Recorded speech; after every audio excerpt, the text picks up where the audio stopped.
ളാലം ശ്രീ മഹാദേവ ക്ഷേത്രത്തിൽ തിരുവുത്സവത്തിന്റെ ഭാഗമായി ചൊവ്വാഴ്ച രാത്രി പള്ളി നായാട്ട് നടന്നു. ആൽത്ര ശ്രീ രാജഗണപതി ക്ഷേത്രത്തിലാണ് പള്ളിവേട്ട ചടങ്ങുകൾ നടന്നത്.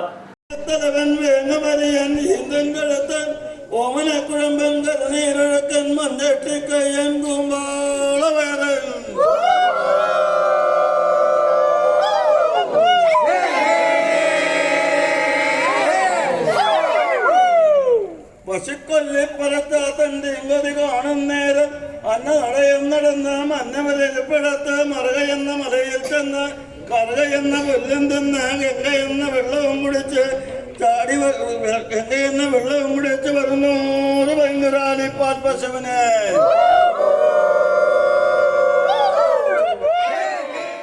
ക്ഷേത്രോപദേശ സമിതി സെക്രട്ടറി ജയപ്രകാശ് മഞ്ചേരിന്റെ നേതൃത്വത്തിലാണ് പള്ളിവേട്ട ചടങ്ങുകൾ നടന്നത്. തുടർന്ന് നാദസ്വരം, ചെണ്ടമേളം എന്നിവയുടെ അകമ്പടിയോടെയാണ് പള്ളിവേട്ടയ്ക്കായുള്ള ലാലത്തപ്പന്റെ എഴുന്നള്ളിപ്പും തിരിച്ചെഴുന്നള്ളിപ്പും നടന്നത്.